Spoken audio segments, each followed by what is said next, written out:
Welcome to Coffee Break with Rachel Vigil, taking a daily look at the biggest stories in Denver sports and interacting live with you, the Coffee Break fam. So sit back, relax, grab a cup of joe, and enjoy your coffee break. Here's your host, Rachel Vigil. Well, the title of today's show is There's One Thing for Sure that Peyton Manning can do better than Tom Brady and Patrick Mahomes, as we have a special guest in studio today. Will Petersen has actually not been in this studio in quite some time. It's always good to be with you in studio, Rachel, because I see this week that you're getting James going a little bit. The people are talking about it. So we'll see what I can bring to the show today. Perfect. Well, I was telling him, I'm like, okay, one thing we're going to be talking about is the one thing that Peyton Manning can do. And you were like, I would say there's actually multiple things that Peyton Manning can do better than those two. But the reason I bring it up is because obviously the NBA Finals will get going today. The Dallas Mavericks versus the Boston Celtics. And Tom Brady narrated the Boston Celtics hype video for the finals, and Patrick Mahomes did so for the Mavs. So we're going to play a little. I just want to say, tough listening. I'm not going to, I'm like, guys, I know you guys have to pump up 52 other guys on your roster to like get them excited for a playoff game at some point. You could have done a little bit better. We'll listen to Tom Brady's here right now.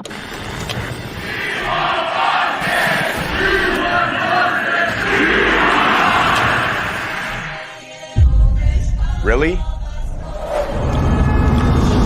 You want Boston? Take it from me. That's a bad idea. It's over! The Boston Celtics swarm the floor! Hear the We Want Boston chants here in Miami. An exclamation point! The culture, history. Looking for some day late, elevate, splash! Cleveland, done for. Oh wait, wrong team. And Indy, Fires up the three. over with. But us, we're still here. And right now, you're gonna want anyone but Boston. Will Petersen, give me your thoughts on this, because I feel like it was mid. Well, it was very script oriented, right? Yeah. And it's just so obvious when a guy is doing a voiceover, you know, and it's someone handed Tom a script and you want Boston, you know, it's just, he's just reading from a sheet of paper. And they never gotten any flow because they had so many announcers in there, which I like, you know, the announcers and their emotion. But when you've got the announcers on a 10 after a huge play and then you got Brady going, that's a mistake. It's just a little awkward. It was just clunky to me more than anything else. And also the whole, oh, you want Boston? Well, I can tell you, I don't. We didn't play in Boston, Tom. We played in Foxborough. You know, you were a regional team. You were playing for the New England Patriots. And not the Boston Patriots. So I understand a lot of Boston fans are Patriots fans, but you represented the whole Northeast region, really. So yeah, it's just it was clunky would be my biggest takeaway. Thank you. I appreciate that. Because I was like, oh, but it also makes me question, okay, now that we're going to hear him in the booth, like, is he going to be able to get excited or is he going to stay super like cool Tom Brady and monotone? Well, if you're Greg Olsen, you're probably watching that. I feel bad for him. I know. I mean, he's still, you know, he's still getting a lot of recognition and he's still going to do some big games, but I mean, this was a guy who's doing Super Bowls. He's not doing any Super Bowls for Fox anytime soon. So yeah, if you're Greg Olsen, you probably watch that and go, I understand he's the GOAT. Yeah. But shouldn't the gig be on who's the better broadcaster? Yes. And Olsen is clearly the better broadcaster. So yeah, if fans have turned on Tony Romo, how are they going to act when Tom Brady is struggling in the booth in his first season next year? Yep. Okay. So the Celtics one I thought was the better of the two. You're about to hear Patrick Mahomes, which is even worse. I literally don't even know if I can play the entire thing because that's how bad I think it is, but take a listen. The finals. There's only one thing in the way now, and it's not the opponent. It's the willingness to sacrifice everything, because the greatest competition is you. If you don't believe in winning this title, you shouldn't be here. You know what it costs to get this far. Every moment of your life has led you to this, and if you want to hold that trophy, it will cost a lot more. We're going to carry the boat. I can't even listen to the whole. I can't even listen to the whole thing because I'm like, this is so cringy. Like, I know these guys can pump up people. Like, give it a little bit more. Again, it's the script thing, right? He's reading a script, which is doing him no favors. So funny. And it's a good reminder that, hey, Kansas City, you talk a lot of smack, but you can't even support an NBA team. So your quarterback is doing the hype video for Dallas because he's a fan of the Mavericks. Yep. So yeah, it's another example of Casey likes to talk a lot. Well, they don't have a basketball team. They don't have a hockey team. True. Their baseball team is playing better, but generally a doormat. Yep. And if it weren't for that Mahomes guy, you guys wouldn't even be on anyone's radar. So another reminder in that front. And then you're right. It just feels so forced. And I think where you're going with this is when Peyton Manning does these things. So good. It's so smooth. He has the voice. I mean, there's a reason his media company is, some folks say it's going to be worth billions of dollars. And that's how he's going to buy an NFL team one day, is by selling Omaha Productions.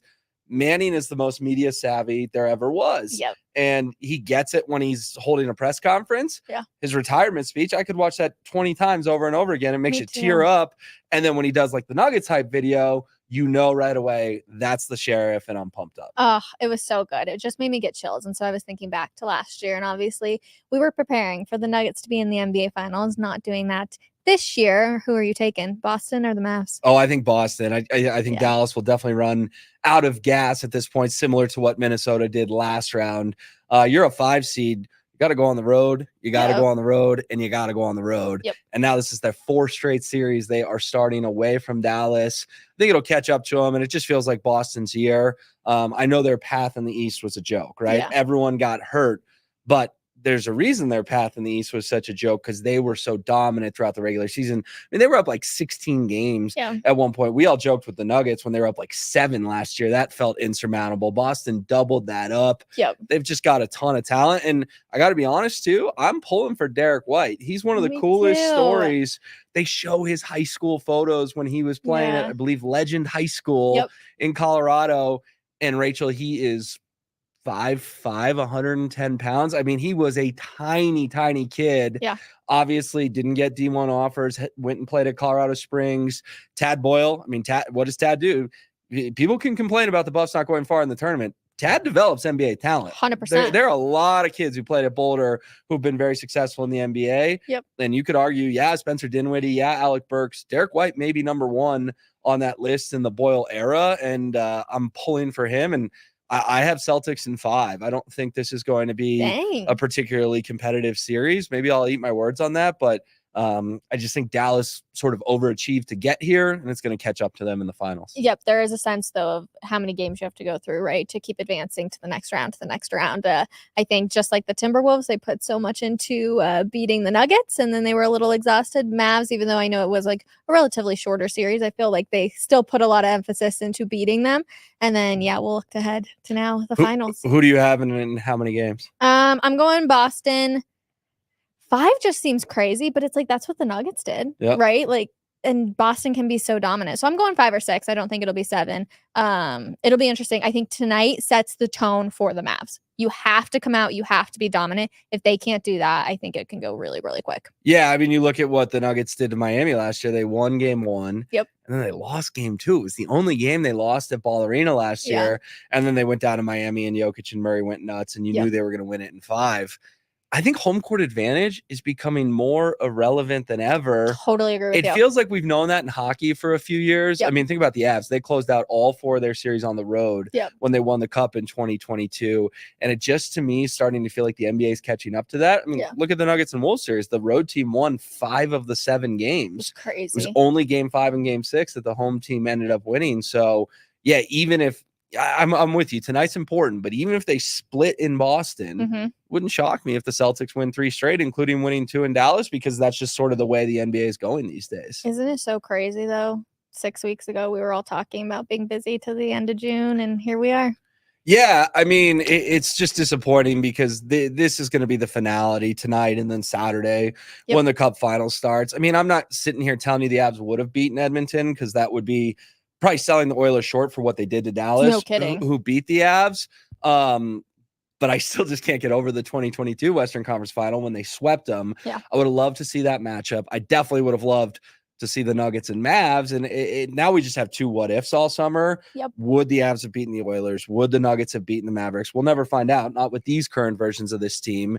And tonight and Saturday are going to be those kind of cruel reminders of there's 2 finals going on and neither's a Denver team. And that sounds so spoiled, but when we've been there the last 2 years, it's the first year of a reminder of you have to lose a lot in sports, way more than you win. Yep. These were gut punches that the city didn't need, but they were reminders that, hey, from 2002 to 2021, we had one parade. Like, a parade of summer is not a normal thing. Which is why I think actually people ask me all the time, they're like, well, which was bigger, the NBA Finals or the Stanley Cup Finals?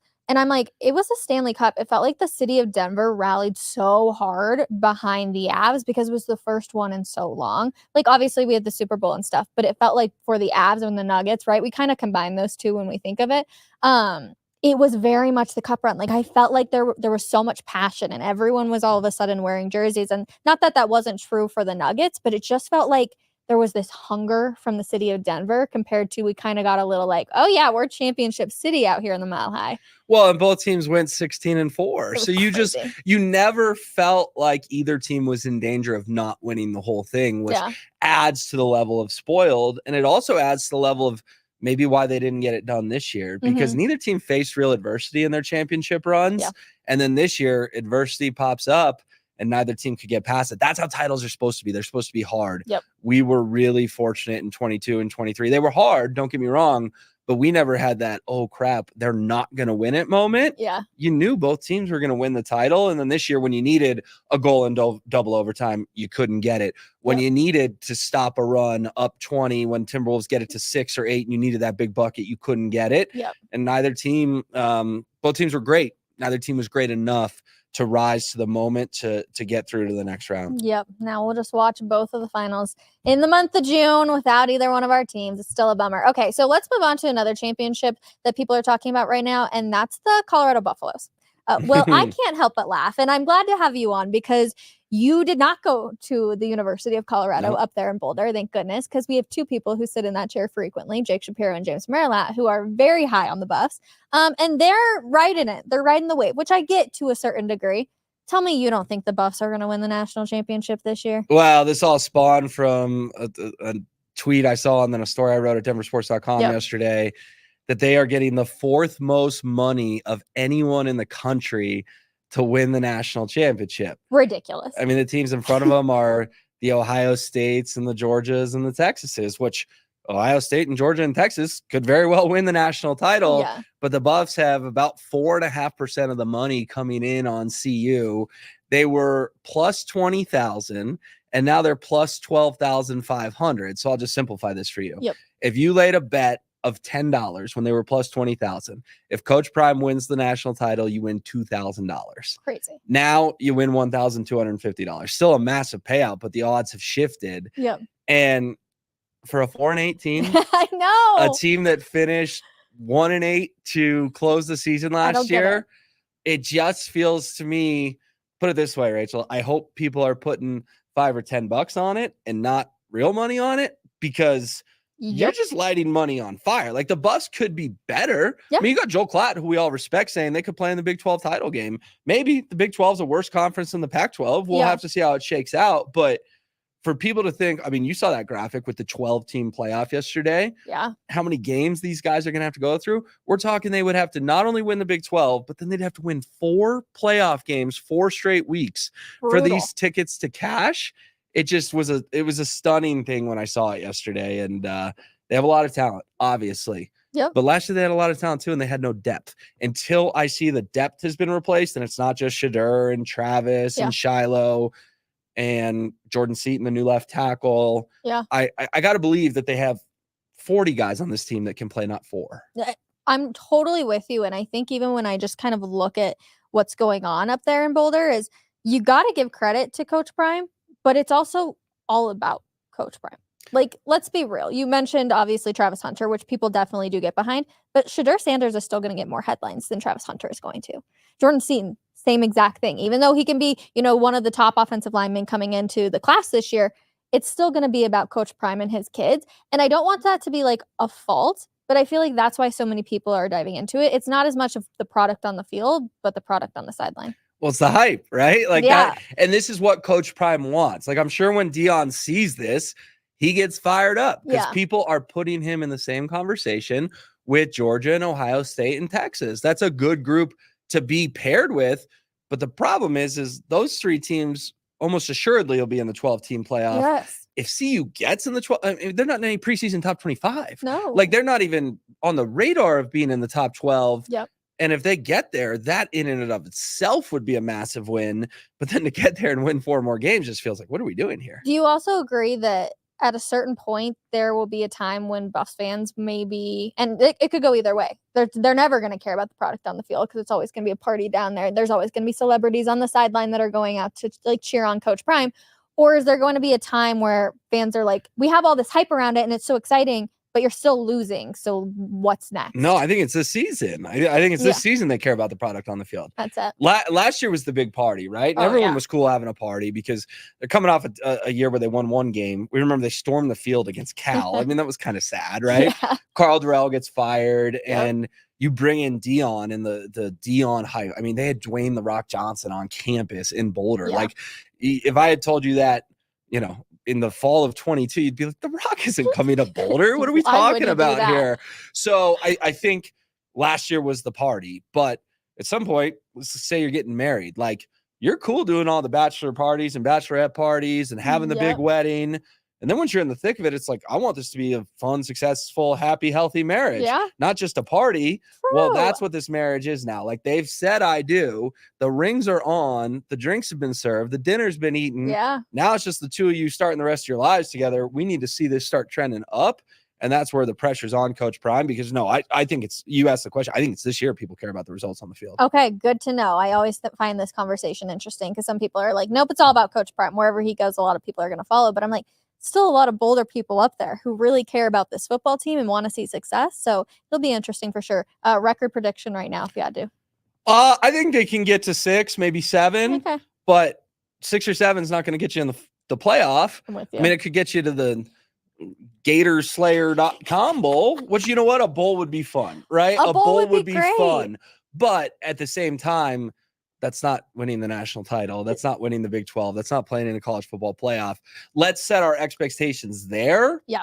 Rather than these insane, let's bet on them to win the national championship. Let's not burn any money today, everybody. I'm not advising anyone what to do with their money. It's just, I'm giving my opinion, and my opinion when I saw this was, whoa, that doesn't make a ton of sense to me. I'm totally with you. Thank you for coming in studio today. I appreciate it. Yeah, of course. I don't know what to do with my hands or my feet. So, right. Yeah. The other day I was wearing sandals and I was like, we're not giving free feet pictures today, everybody. So on that note, we're going to leave it. We'll see you guys tomorrow for a Friday edition of Denver Sports Daily and Coffee Break. Make sure you check out Will Petersen's articles over at denversports.com. Bye, everybody.